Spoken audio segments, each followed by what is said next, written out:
அந்த பக்கம் தேனுக்காவோ, ஓ அப்படியா, உங்க மீட்டிங்ல எல்லாம் கலாசா கலாசான்னு டப்பாங்குத்து பாட்டு போட்டுதான் மீட்டிங் கனெக்ட் பண்ணுவீங்களா? கர்மம், இந்த மனுஷனுக்கு ஒரு பொய் கூட ஒழுங்கா சொல்ல தெரியல. எந்த பார்ல உட்கார்ந்துட்டு இருக்கீங்க?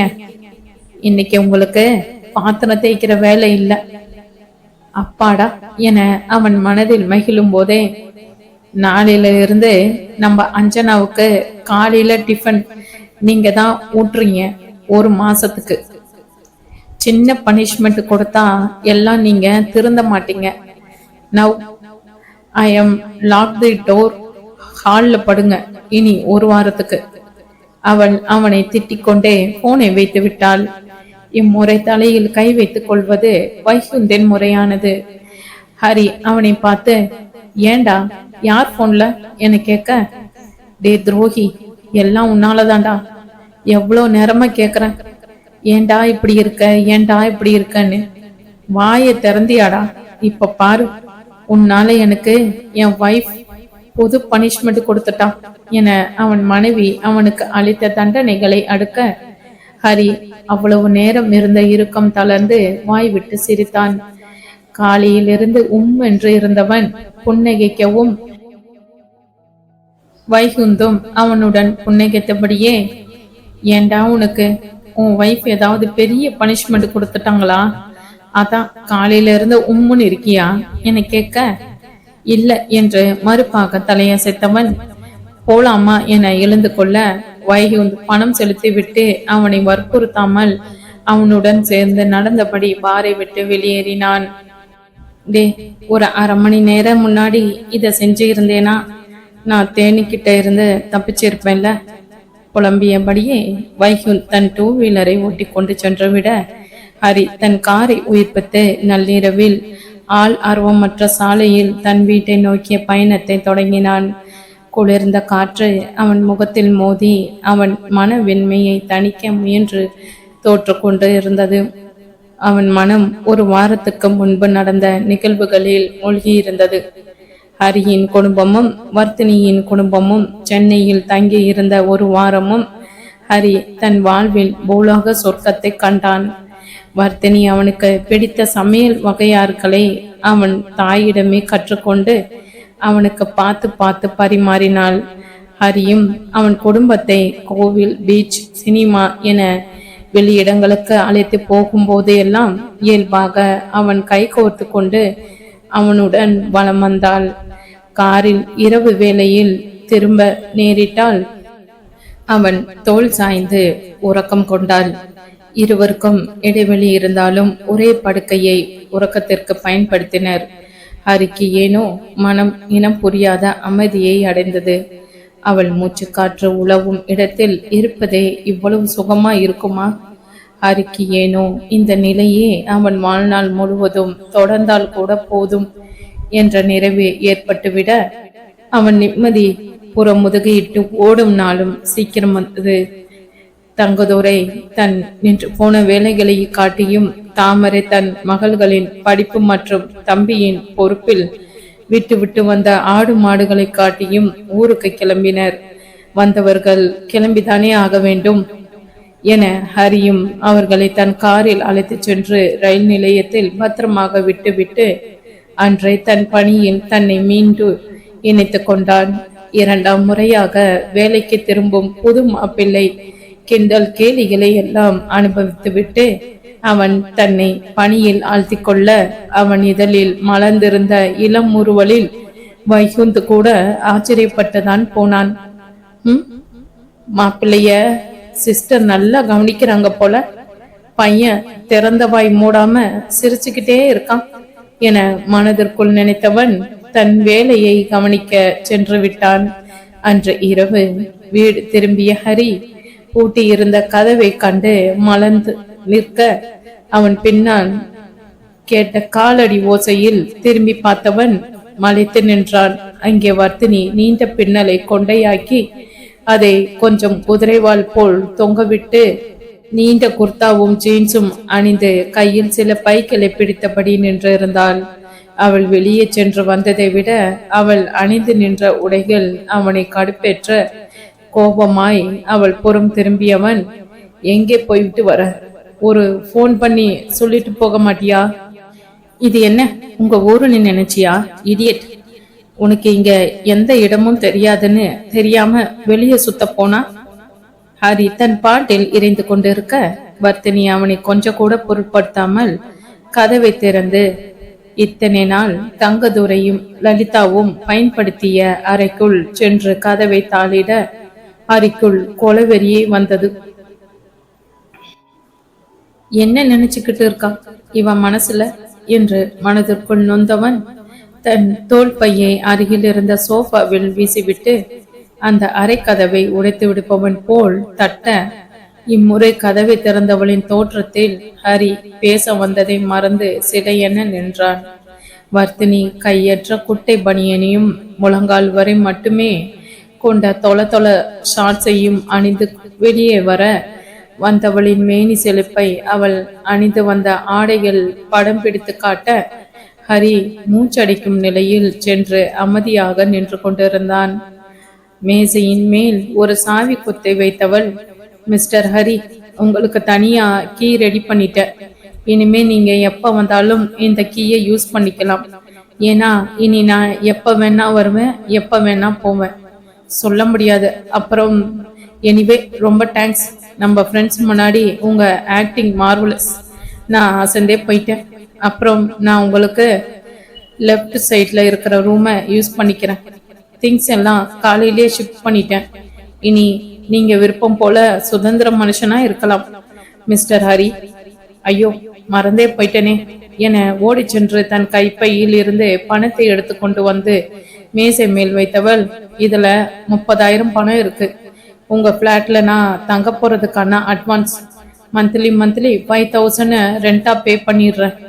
அவ்வளவு போதுமா, இல்ல இன்னும் கொஞ்சம் சேர்த்து எதிர்பார்க்கிறீங்களா மிஸ்டர் ஹரி?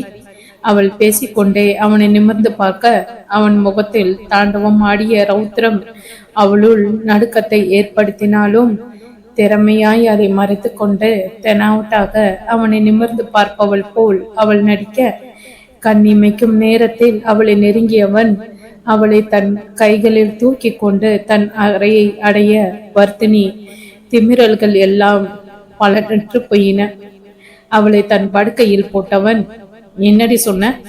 வாய் இருந்தா என்ன வேணா பேசுவியா? நான் நடிச்சேனா? அந்த 7 நாள் எவ்வளவு சந்தோஷமா இருந்தேன் தெரியுமா?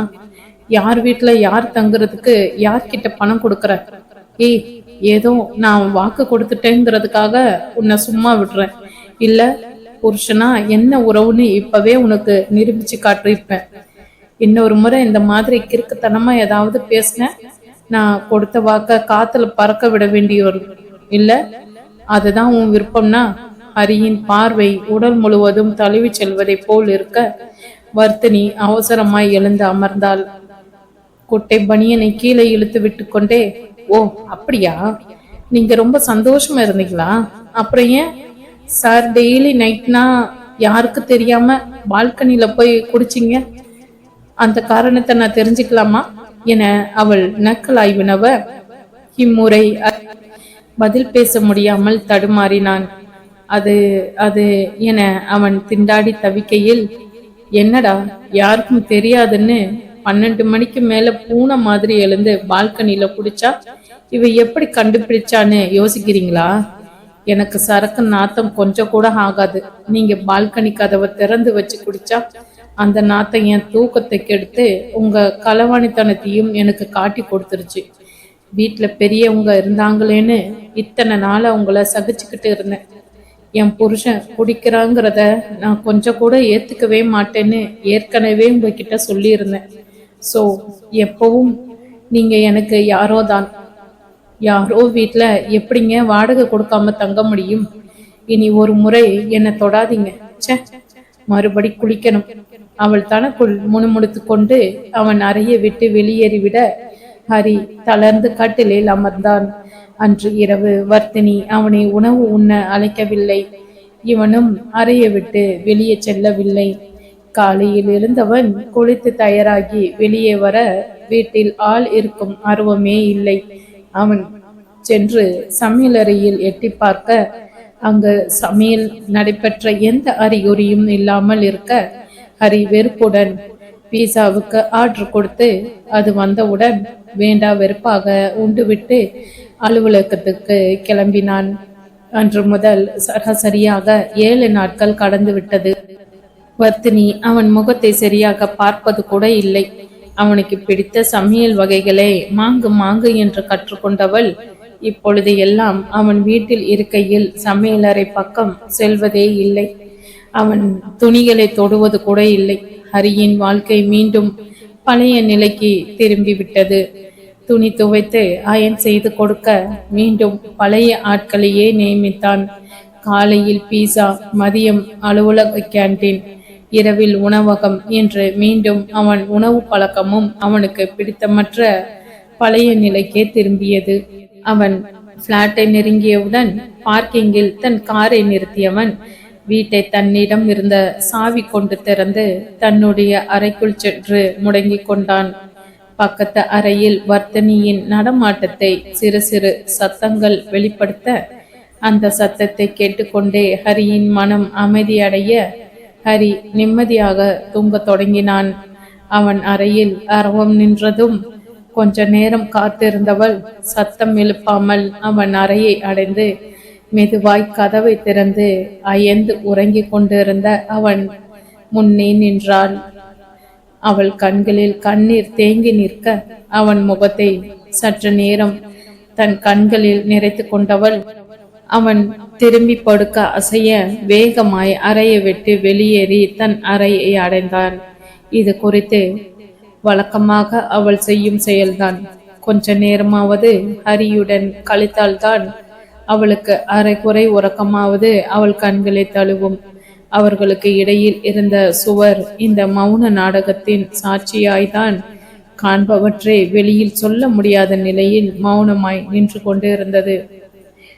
ஹே வர்த்தினி, நிஜமா சொல்ற என 7வது முறையாக அவளிடம் ஆச்சரியமாய் வினவிக் கொண்டிருந்தான் சந்தோஷ். வர்த்தினி தன் நண்பர்களுடன் நல்ல உணவகத்தில் அமர்ந்து உரையாடி கொண்டிருந்தாள். சந்தோஷின் கேள்விக்கு நந்து விடையளித்து கொண்டிருந்தான். டே, எத்தனை முறைடா அவ சொல்வா? அவளுக்கு NOCOல இருந்து அப்பாயின்மெண்ட் ஆர்டர் வந்தாச்சு. அவ சென்னை ப்ராஜெக்ட் டீம் லீடரா செலக்ட் ஆனதுல இருந்து தான் இப்ப நமக்கு ட்ரீட் கொடுத்துக்கிட்டு இருக்கா. இன்னும் உனக்கு நம்பிக்கை வரலனா இன்னும் ஒரு பிளேட் வேணும்னா நேரடியா கேளு, அதை விட்டுட்டு என்று அவனிடம் வழக்காடியபடியே தன் சிக்கன் இப்படி மறைமுகமா கேட்டா. ஒன்னும் கிடைக்காது. 3 பிளேட் தந்தூரி சிக்கன் உள்ளே போயாச்சு. லாலிபப்பை ஒரு பிடி பிடித்து கொண்டிருக்க அவனை பார்த்து முறைத்த சந்தோஷ், நீ மட்டும் என்ன? ஏதோ சொல்ல முயல்வதற்குள் கார்த்திக் இடையிட்டு இருவரையும் அமைதிப்படுத்திவிட்டு, போன பிறவில 2 பேரும் மாமியார் மருமகளா இருந்திருப்பாங்க. இவனுங்க சண்டையை விலக்கி விட்டே எனக்கு வயசாகிடும் போல என அழுத்து கொள்ள, இதுல யார் மாமியார் யார் மருமக என அதி தீவிர தன் சந்தேகத்தை நாதன் வாயில் அடைத்த உணவோடு கேட்க, கார்த்திக் கொலைவெறியோடு நாதனை முறைக்க அவன் அதோட கப் சிப் ஆகிவிட தீபன் உதடு வரை வந்த சிரிப்பை வாயோடு அடக்கினான். இதையெல்லாம் ஒரு புன்முறுவலோடு வேடிக்கை பார்த்து கொண்டிருந்த வர்த்தினி, ஆஹா, யார் எதுவா இருந்தாலும் எல்லாரையும் கட்டுப்படுத்துற ஹெட்டா நீ தாண்டா இருந்திருப்ப என அபிப்பிராயத்தை வெளியிட எல்லோரும் ஆம் என்பதை போல் அதை ஒரு மனதாக ஏற்க கார்த்திக்கின் முகத்தில் அவன் வழக்கமாக சோம்பல் புன்னகை ஒன்று வந்து போனது. ஆனா அந்த லிஸ்ட்ல நீ இல்ல வர்த்தினி, மென்குரலில் அறிவிக்க அங்கே சற்று நேரம் மௌனம் நிலவியது. இப்பொழுது இதை பேசி இருக்க வேண்டும் என சந்தோஷ் தன் கண்களால் கார்த்திக்கிடம் முறையிட அவனும் அதை ஏற்றுக்கொள்பவன் போல் பதில் பார்வை பார்த்து வைத்தான். கொஞ்ச நேரம் யாரும் எதுவும் பேசாமல் தங்கள் தட்டில் இருந்த உணவு வகைகளை காலி செய்து கொண்டிருக்க வர்த்தினியே மீண்டும் மௌனத்தை கலைத்தாள். அப்புறம் எல்லாரும் உங்க ரெஸ்ட் ஹவர்ஸ்ல என்ன பண்ணுவீங்க என கேட்க நந்து ஏதோ வேகமாய் பதில் சொல்ல வந்தான். ஆனால் சந்தோஷின் முறைப்பில் அவன் வார்த்தைகள் தொண்டைக்குள்ளேயே சிக்கி கொண்டன.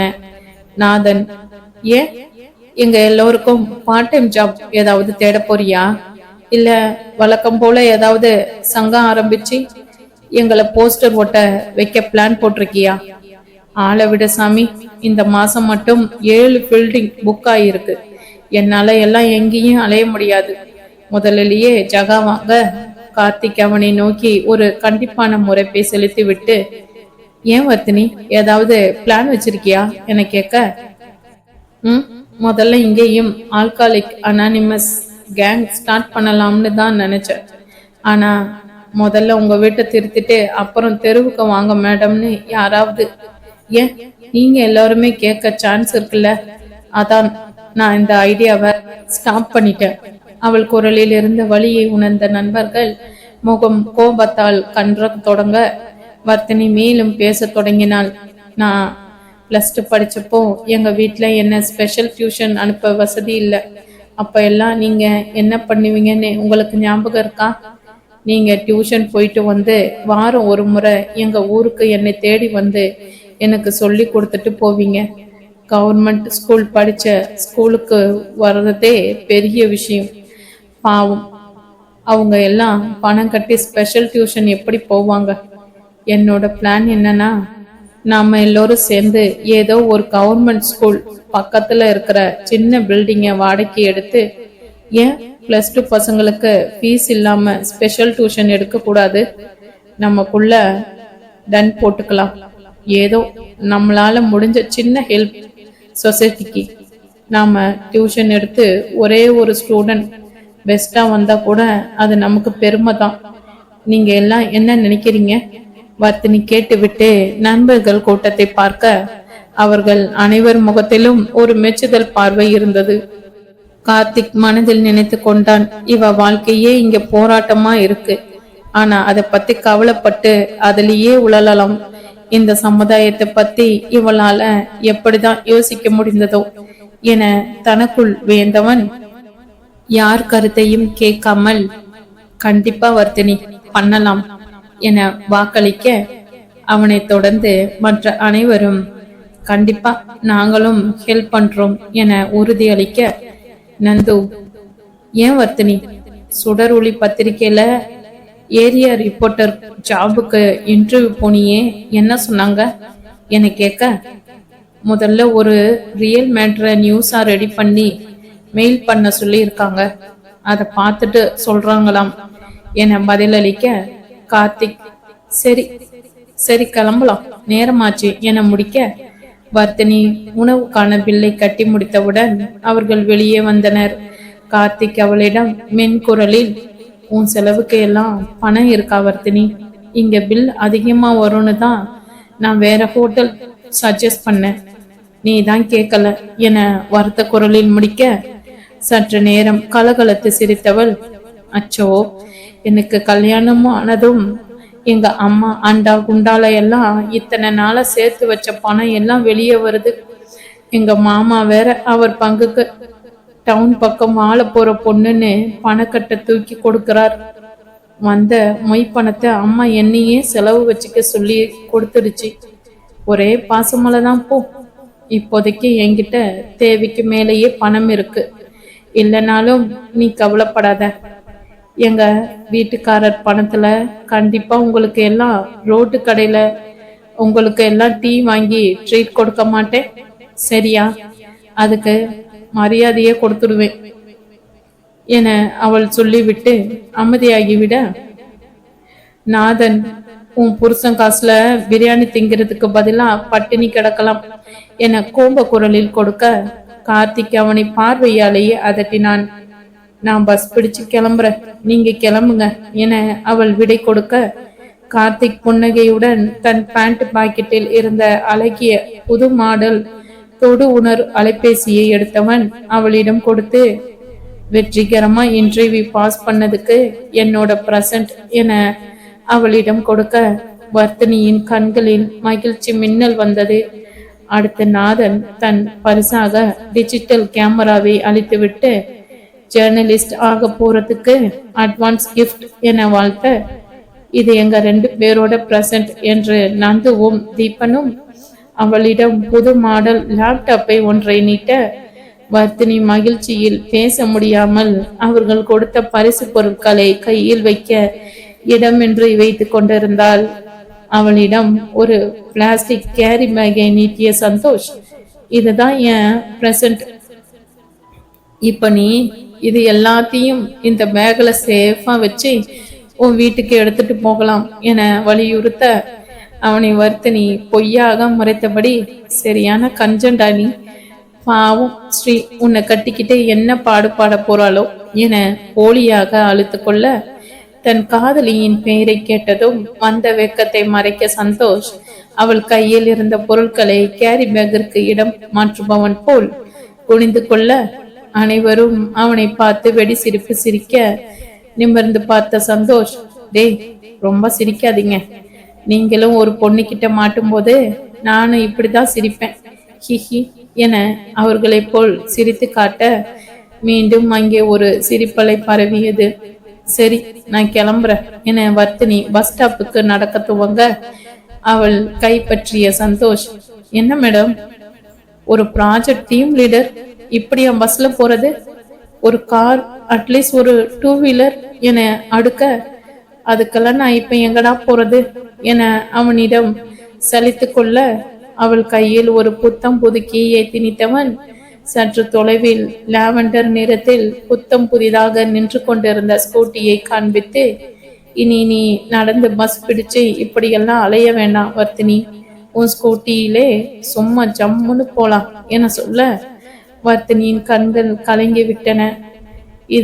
இதுதான் சந்தோஷ் எப்பொழுதும் அவள் பாதுகாப்பையும் நன்மையையும் பற்றியே அதிகம் சிந்திப்பான்.